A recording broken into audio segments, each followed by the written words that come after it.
আসসালামু আলাইকুম ওয়া রাহমাতুল্লাহি ওয়া বারাকাতুহু। ইন্নাল হামদালিল্লাহি ওয়াহদা ওয়াসসালাতু ওয়াসসালামু আলা মান লা নাবিয়্যা বা'দা আম্মা বা'দ ফাআউযু বিল্লাহি মিনাশ শাইতানির রাজীম। বিসমিল্লাহির রাহমানির রহিম। ওয়া উজলিফাতিল জান্নাতু লিল মুত্তাকিনা গায়রা বাঈদ ইলাল আখির আয়াত।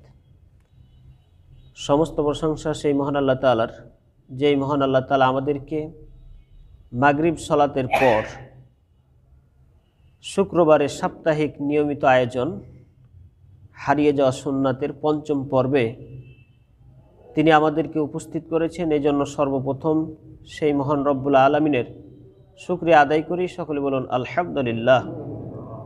সেই রাসূলের প্রতি দুরূদ ও সালাম বর্ষিত হোক, যেই রাসূল অক্লান্ত পরিশ্রম করে গেছেন একমাত্র মানব জাতির জন্য। সেই রাসূলের প্রতি দুরূদ ও সালাম বর্ষিত হোক। সকলে বলুন সাল্লাল্লাহু আলাইহি ওয়াসাল্লাম।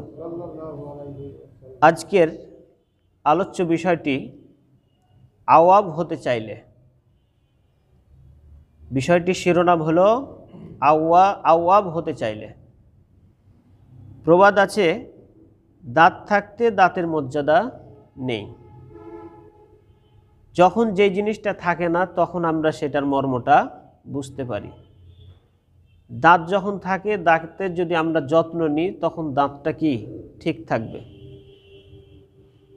এরপরে যদি কোনো হাড্ডি আমরা ভেঙে যাই বা হাড্ডি যদি ভেঙে যায় তাহলে আমরা সেটার মর্মটা তখন বুঝতে পারি। যখন বাড়িতে বসে থাকতে হয়, হাত ভেঙে গেল বা পা ভেঙে গেল, বাড়িতে যখন বসে থাকতে হয় তখন আমরা সেই জিনিসটার মর্মটা অনুধাবন করতে পারি, কিন্তু যখন থাকে তখন আমরা সেটা আর বুঝতে পারি না।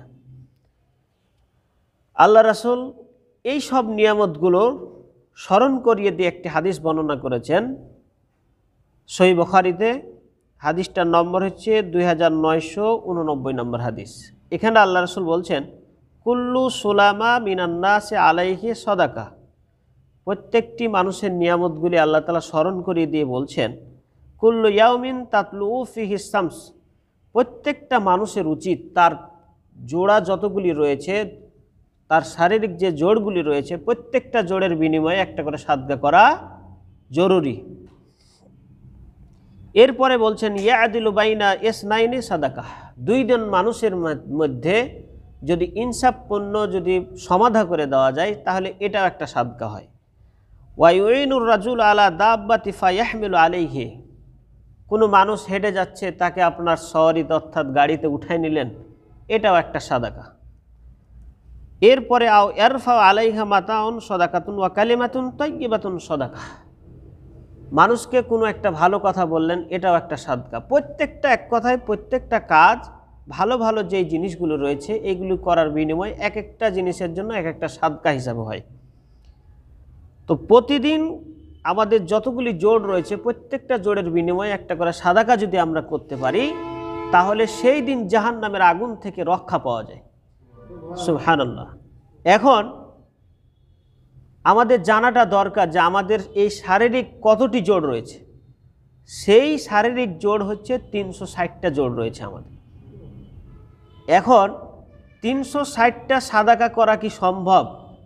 আমরা যে বেতনে চাকরি করি বা আমাদের সমাজে যেভাবে আমরা আয় রোজগার করি, প্রত্যেকটা দিন যদি 360টা করে সাদাকা যদি আমাদেরকে করতে হয়, হিসাব করলে দেখা যাবে যে 2-4টা ভালো কাজ করা হবে, বা 10টাই হলো, নাহলে 100টাই হলো।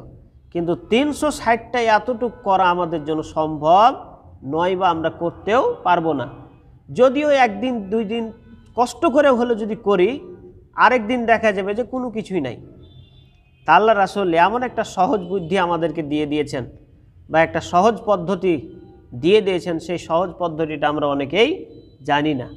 সেই সহজ এটাকেই নিয়মটা হচ্ছে ওয়াজিজু মিন জালিকা রাকাতান ইয়ারকাউহুমা মিনাজ জুহা। অর্থাৎ জোহর হচ্ছে 2 রাকাত সলাত। এখন এই সলাতুল জুহা এটা হচ্ছে খুব ফজিলতপূর্ণ নামাজ, এবং এই সলাতটা কেউ যদি পড়ে, আল্লাহর নবী অন্য জায়গায় বলছেন, হাদিসটা তিরমিজিতে রয়েছে, আল্লাহর নবী বলছেন, কেউ যদি সলাতুল জুহা আদায় করে সূর্যোদয়ের পর কয়েকটা নামাজ রয়েছে, এশরাক, তারপরে হচ্ছে চাস্ত, জোহা, আওয়াবিন। এই সলাৎগুলো শাইখ বাজ রহমতুল্লাহ আলাই বলছেন যে এই একই নামাজের নাম হলো ভিন্ন রূপে এসেছে, একই নামাজ কিন্তু নামগুলো ভিন্নভাবে বর্ণনা করা হয়েছে। এই কথাটা বলছেন শাইখ বাজ রহমতুল্লাহ আলাই। তো যাই হোক, আল্লাহর নবী 2 রাকাত পড়েছিলেন, আর মক্কা বিজয়ের সময় আল্লাহর নবী 8 রাকাত পর্যন্ত বর্ণনা রয়েছে। তো মুহাদ্দিস কেরামগণ বলছেন এই হাদিসগুলোর উপর বিশ্লেষণ করে যে কমপক্ষে হলো 2 আর সর্বোচ্চ হলো আপনার সর্বোচ্চ সীমাটা নিয়ে মতবিরোধ রয়েছে। কেউ বলছে 8, কেউ বলছে 12, আর কেউ বলছে যে না, নির্দিষ্ট করা যাবে না। তো এশরাক সলাৎ ওটাকে বলা হয় সূর্যোদয়ের পরে 15 থেকে 20 মিনিট পর। এই কথাটা কে বলছেন? উসাইমিন রহমতুল্লাহ। তিনি বলছেন যে সূর্যোদয়ের পর থেকে 15 থেকে 20 মিনিট পর যে সলাৎটা পড়া হয় এই সলাৎটার নাম হচ্ছে এশরাক। এই সলাতের ফজিলত সম্পর্কে আল্লাহ রাসূল বলেন, কেউ যদি সূর্যোদয়ের পর 15 থেকে 20 মিনিট পরে 2 রাকাত নামাজ পড়তে পারে, আল্লাহর নবী বলছেন তার সওয়াবটা হলো একটা পূর্ণ হজ এবং উমরার সমান, এবং সেইটা হচ্ছে কবুল হজ। আল্লাহর নবী বলছেন 3 বার পরিপূর্ণ হজ, পরিপূর্ণ উমরা, পরিপূর্ণ হচ্ছে উমরা, এইভাবে 3 বার কথাটা বললেন এর গুরুত্ব বোঝানোর জন্য। এই হাদিসটা নিয়ে অনেক মুহাদ্দিস কেরামগণ বলছেন যে হাদিসটা জয়ীফ রয়েছে, কিন্তু আপনার শাইখ আসকালানি, এরপরে হচ্ছে যে নাসিরউদ্দিন আলবানী তিনি বর্ণনা করছেন হাদিসটি সহি। অতএব হাদিসটা হলো একেবারে সহি হাদিস। অতএব আমাদেরকে আলোচনা থেকে আমরা এটাই শিক্ষা নিব যে এই সলাতের অত্যাধিক গুরুত্ব রয়েছে। আমরা অনেকেই এই সলাতের ব্যাপারে দৃষ্টিপাত দিই না বা আমাদের পড়া হয় না। আমরা অনেকেই ফজরের সলাতে উঠতে পারি না। আল্লাহ নবী বলছেন যে ফজরের সলাতের পর ওখানে বসে থেকেই জিকির আজকার করলো, পাশাপাশি সূর্যোদয়ের 15 থেকে 20 মিনিট পর যে 2 রাকাত সলাত পড়লো, তার নামাজ, তার ফজিলত হলো একটা কবুল হজ এবং উমরার সমান নেকি আল্লাহ তাআলা দিয়ে থাকেন। এজন্য আমাদের উচিত, আমরা যদি জান্নাতি হতে চাই, জান্নাত পেতে চাই, আমাদের এটার উপর খুব গুরুত্ব দেওয়াটা সবচেয়ে উত্তম। আমরা অনেক সময় ঘুম থেকে উঠি না, অলসতা করে কাটাই দিই, কিন্তু কাল কিয়ামতের মাঠে দেখা যাবে যে একটা নেকির কারণেই আমরা সেই দিন ধরা খেয়ে যেতে পারি। কাল কিয়ামতের মাঠে একটা নেকির জন্য পিতার কাছে, সন্তানের কাছে, মায়ের কাছে যে কোথাও পাওয়া যাবে না। এজন্য আমরা চেষ্টা করব এই সলাৎগুলি পড়ার।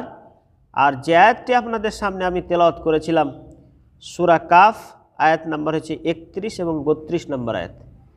এখানে আল্লাহ তাআলা বলছেন যে ওই সব লোকদের জন্য আল্লাহ তাআলা জান্নাত রেখেছেন যারা আওয়াব, অর্থাৎ নামাজের ব্যাপারে খুব অগ্রগামী এবং সব সময় চায় আল্লাহকে খুশি করার জন্য। এখন আল্লাহ খুশি হবেন কোন সলাৎগুলোতে? আল্লাহ সবচাইতে বেশি খুশি হন বান্দাকে নিজের কাছে টেনে নেন যে যত বেশি নফল সলাত আদায় করতে পারে।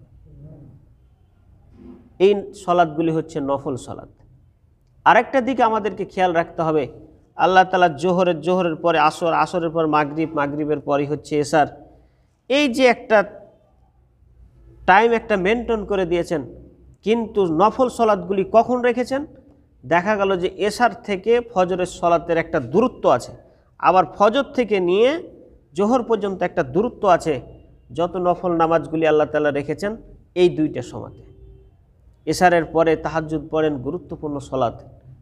এই জন্য আল্লাহ তাআলা ওই সময়তে নফল সলাতের গুরুত্ব আল্লাহ তাআলা দিয়েছেন, রাসূল সাল্লাল্লাহু আলাইহি সাল্লাম দিয়ে গেছেন, পড়িয়ে গেছেন, দেখিয়ে দিয়ে গেছেন, আমরা যাতে করে সলাৎগুলি পড়তে পারি। আল্লাহ সেই তৌফিক আমাদেরকে দান করুন। সকলে বলুন আল্লাহুম্মা আমিন। সুবহানাকা আল্লাহুম্মা ওয়া বিহামদিকা আশহাদু আল্লা ইলাহা ইল্লা আনতা আস্তাগফিরুকা ওয়া আতুবু ইলাইক।